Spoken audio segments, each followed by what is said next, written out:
হ্যাঁ হয়ে গেছে, দাঁড়াও ক্রিম মাখিয়ে দেবো এবার। সবাইকে গুড মর্নিং বলেছো? বলো গুড মর্নিং, বলো বলো। আর একটা মজা কি করলি? তাড়াতাড়ি তাড়াতাড়ি, মজা কোথায়, মজা কোথায়? গুড মর্নিং বন্ধুরা, গুড মর্নিং বন্ধুরা, সবাইকে আমার চন্দনা সন্দীপন ব্লগ চ্যানেলে অনেক অনেক স্বাগত আর অনেক অনেক ভালোবাসার সঙ্গে আজকে আবার আর একটা নতুন ব্লগ শুরু করছি। নতুন দিন, নতুন সকাল, নতুন শীতের দিন, তাই তো? সব কিছুই নতুন, বলো। এই সবে ঘুম থেকে উঠলাম দুজনে মিলে, আর দেখো চুলও আঁচড়াইনি, কিচ্ছু করিনি।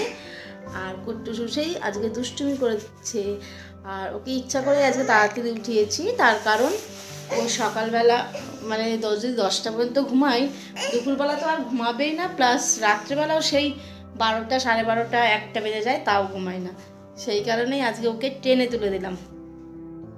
আর কাঁচা ঘুম থেকে উঠা হলে জানোই তো একটু ঘ্যান ঘ্যান ঘ্যান ঘ্যান করবে, ও সেটাই করছে, ছাড়তে চাইছে না। ও থামের কাছে যাবে আর কি, ওর নিচে এমনি যাবা? আচ্ছা যাবা। তা সবাইকে টাটা বলে দাও, গুড মর্নিং বলো, গুড মর্নিং বলো আমার শোনা। চলো বন্ধুরা, ও এবার টুপি, একটু ক্রিম, তারপরে একটু টুপি সব কিছু দিয়ে রেডি করে দিই, আর তারপরে আমি বাসি নাইটি চেঞ্জ করে কাজে লেগে যাই। চলো দেখতে থাকো ব্লগটা, আশা করি খুব ভালো লাগবে। আর যদি ব্লগটা সত্যি ভালো লাগে একটা লাইক, একটা কমেন্ট অবশ্যই করবে, আর সবাই মিলে আমার চ্যানেলটা সাবস্ক্রাইব করে আমার পাশে দেখতে। চলো টাটা, দেখতে থাকো ব্লগটা। এই যে বন্ধুরা, লাস্ট তরকারি, মাছের তরকারি হয়ে গেছে, ডাল হয়ে গেছে, আর এটা হচ্ছে কুমড়ো আলুর তরকারি। এটা রুটি খাওয়ার জন্য করা হচ্ছে।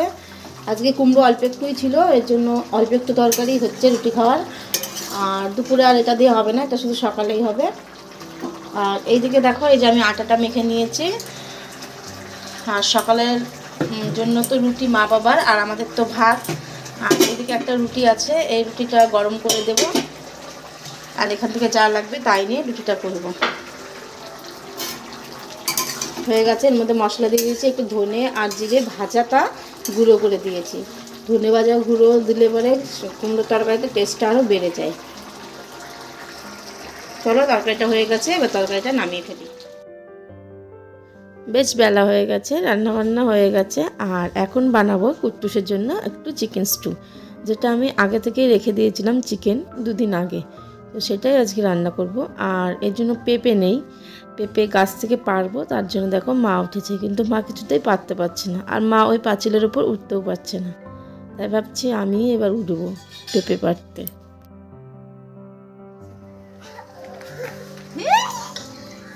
ওই পাশে এদিকে কোনো বড় নাই, দেখো পরে যাও না, পেঁপে খাইতে গিয়ে হাত পা ভাঙে নেই। 5 শিকার ছাগল পারতে পারো, নাহলে ওদের ছাদে যাও।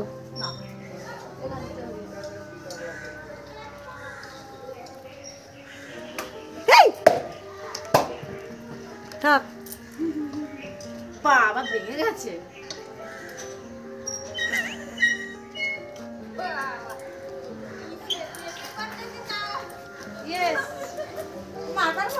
না দেখি না, ছেড়ে দাও, ছেড়ে দাও।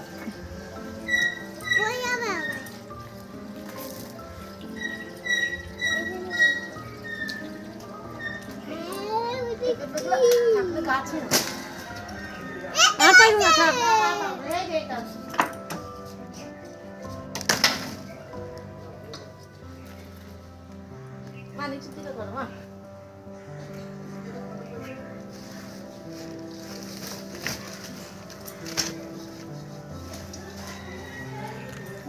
এই দেখো বন্ধুরা, আজকে একটু রান্না করব চিকেন স্টু কুট্টুসের জন্য।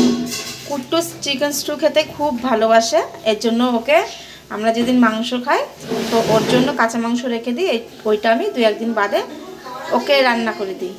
আর এর মধ্যে নিয়ে নিয়েছি গাজর, পেঁয়াজ, পেঁপে, এটা হচ্ছে বিনস, আর এই দেখো চিকেনটা আমি কুচি কুচি করে কেটে নিয়েছি, যাতে তাড়াতাড়ি করে গলে যায় ভালো সুন্দরভাবে, ও তাহলে খেতে পারে। ও তো আর অত চিবিয়ে খেতে পারে না আমাদের মতন, তার জন্য এইভাবে নেওয়া। চলো তাহলে রান্নাটা শুরু করি। আর এই দেখো প্রেসার কুকার বসিয়ে দিয়েছি, আমি প্রেসার কুকারের মধ্যে সব কিছু দিয়ে দেবো একবারে, তেল ঠেল দিয়ে দিয়ে দিয়েছি একটু বাটার, আর এবার দিয়ে দেবো একটু সাদা তেল, একটু মিক্সড করে রান্না করব। শুধু মানে একদম বাটারে করব না, কারণ কুট্টুস এখন অনেকটাই ছোটো, তো খাওয়ার জন্য। আর এই যে দিয়ে দিলাম একটু সাদা তেল, এর মধ্যে দিয়ে দেবো সব সবজিগুলো।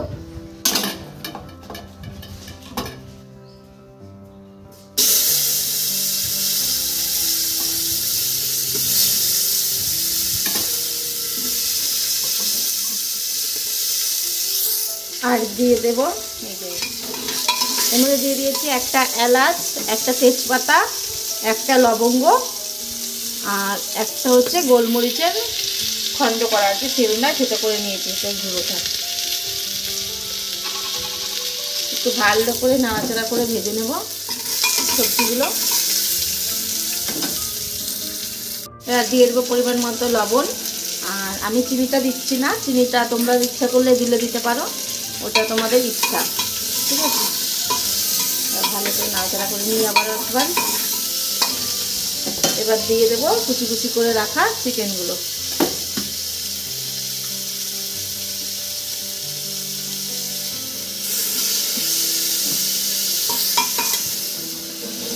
হয়ে গেছে আমার ভাজা ভাজা। এবার দিয়ে দিলাম জল পরিমাণ মতো। ব্যাস, এবার ঢাকনাটা আটকে কয়েকটা সিজ দিয়ে নেব। রেডি হয়ে গেছে আমার চিকেন স্টু। আর আমি কিন্তু চিকেন স্টুর জলটা একটু বেশি দিয়েছিলাম, তার কারণে ঝোলটাও একটু বেশি হয়েছে, কারণ কুট্টুস ঝোলটা খেতে খুব পছন্দ করে। ও ওই সবজি এইগুলোর চেয়ে ঝোলটা বেশি ভালো খায়। আর ভাত দিয়েও যেহেতু মাখাবো, এর জন্যই আমার ঝোলটা একটু বেশি করা হয়েছে। আর খেতে কিন্তু দারুণ টেস্টি হয়েছে, আমি একটু দেখেছি টেস্ট করে। এখন সময় হচ্ছে বিকাল 4:30। আর এই যে কিছু বাসন আছে, বাসনগুলো মেজে ফেললাম। আর এতটাই ঠান্ডা পড়েছে, আজকে আমি সোয়েটার পরতে বাধ্য হয়েছি। অন্যদিন আমি সোয়েটার পরি না, কারণ আমি সোয়েটার পরে কাজ করতে পারি না, এই ভিজে যায়। কিন্তু আজকে অনেক কষ্টে কাজ করছি সোয়েটার পরে। আর দেখো কথায় কথায় বাসনগুলো মাজা হয়ে গেল। এবার বেসিনটা একটু ভালো করে পরিষ্কার করে নেব। বেসিনটা বারবারই পরিষ্কার করতে হয়, কারণ ওই নয়তো ওই সাবানের যে ছিটগুলোর জন্য না বেসিনটা নয়তো নোংরা হয়ে যায়। বেসিনের এই কলটার মধ্যে ন্যাকড়া জড়িয়ে রেখেছি, তার কারণ হচ্ছে যে জলগুলো ছিটে ছিটে আসে। আর যেহেতু এই কলের জল আমরা খাই না, এর জন্য আমাদের ন্যাকড়া জড়ানোতে কোনো অসুবিধা হয় না। এই যে বন্ধুরা, আমার বিকালবেলা সব কাজ সারা হয়ে গেল, কুট্টুসও ঘুমাচ্ছে, আর এখন আমি ফাঁকা। তাই ভাবলাম তাহলে আজকে আলমারিটা একটু গোছানো যাক। আর আলমারিতে গোছাবো আমাদের জামা কাপড় না, আমার যে বিজনেসের শাড়িগুলো আছে সেই শাড়িগুলো। তো আমি খাটের মধ্যে সব নামিয়ে নিয়েছি, দেখো আলমারি একদম ফাঁকা করে নিয়েছি। শুধু ওই উপরে 2-3টে ছাপার শাড়ি রয়েছে, এই যে, তাছাড়া বাদবাকি পুরো আমি ফাঁকা করে দিয়েছি। আর এই দুটো তাকে আমার কিছু জিনিসপত্র থাকে, এইগুলো আছে। আর সেই শাড়িগুলোই আমি এখন গোছাবো। তাই ফাঁকা যেহেতু আছে তার জন্যই সম্ভব হবে, আর নাই তো সম্ভব হতো না। ঠান্ডার দিন যেহেতু বাইরে গিয়েই বা কী করবো, তাহলে ঘরেরই কাজ সারি। আর ঘরের কাজ করলে মনটাও বেশ ভালো লাগে, ঘরটা গোছানো থাকলে নিজের মনটাও ফ্রেশ লাগে। তাই আর এই যে আজকে যে বাসনটা মাজলাম, এখন দেখলে যে বাসন মাজলাম, তো এই বাসনগুলো আমাদের থাকে না। দুপুরবেলা ভাত খেয়ে বাসনগুলো মাজা হয়ে যায়, কিন্তু আজকে 2-3বার গেছিলাম সাইবার ক্যাফে, ওই কিছু কাজ ছিল, তো সেই কাজগুলো করতে, তার জন্যই এত দেরি হয়ে গেছে। কুটুসকে নিয়ে গেছিলাম, আমি আর মা দুজনাই গেছিলাম। প্রথমে একবার গেলাম, ভিড় ছিল, তারপরে চলে এসেছিলাম যে আবার পরে যাব। তারপর আবার পরে গেছিলাম, তখনও ভিড় ছিল, এই জন্য আর হয়নি। দেখি 5:30 নাগাদ যাওয়ার ইচ্ছা আছে সন্ধ্যাবেলার দিকে, আর একবার দেখা যাক কী হয়। এখন বাজে 4:45, কিন্তু বাইরে রোদ তো আজকেও ওঠেনি, এই জন্য বাইরে প্রচণ্ড ঠান্ডা। আমি দেখো এই সোয়েটারটা কিন্তু আমি পরি না, খুব কম সময়ে পরি, কিন্তু আজকে আমার পরতে হয়েছে এই বেলায়। আমার এত খারাপ লাগছে ঠান্ডার জন্য। তাহলে আর কথা বলবো না, চলো জামা কাপড়ই বেরিয়ে যাচ্ছে আলমারি তো, চলো শাড়িগুলো গুছিয়ে নিই। তোমাদের একটু ব্যাক ক্যামেরায় দেখাচ্ছি কী কী শাড়ি আছে এই জায়গায়। দেখো শাড়ি, পার্স ব্যাগটা রয়ে গেছে এই জায়গায়। আর এই যে আছে অনেক ধরনের শাড়ি আছে, চলো আমি এক এক করে গুছাচ্ছি, তারপরে তোমাদের আবার দেখাবো।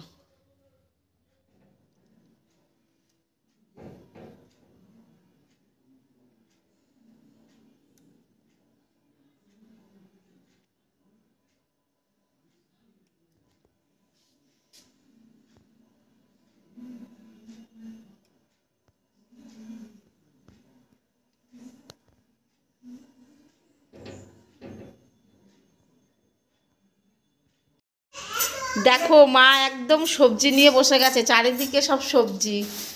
এই যে মা দেখাও, বাবা এনেছে পর আর গোছানোও হয়নি, তাই না? কালকের জন্য আগে মা সকালবেলায় কাটতো, কিন্তু এখন হচ্ছে এত ঠান্ডা, সকালবেলা হাতে কাটতে হেভি অসুবিধা হয়। পালং শাক টাক সব কাটা হয়ে গেছে, এগুলো মনে হয় আবার কাটবে বলে বলতে হচ্ছে। ধনেপাতা কী করবা? বাটা খাওয়া রসুন দিয়ে। তা আর কালকে হবে না। কালকে এই যে পালং শাক কেটেছে, পেঁপে আলু, কালকেরটা কালকে দেখাবো কী কী রান্না হচ্ছে। মা এখন কাটছে, তাই তোমাদের সাথে একটু শেয়ার করলাম। ফ্রিজ থেকে এটা বের করে এনে দিলাম বক্সটা, মা বললো। তো ওইটাকে এখন এটার মধ্যে সব সবজি ঢুকাবে। মা টমেটোগুলো তো পেকে যাচ্ছে।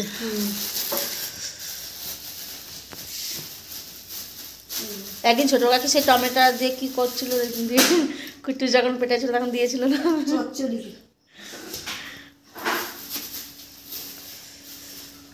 এই তুই কী করছিস? 10 টাকা ধনেপাতা হচ্ছে।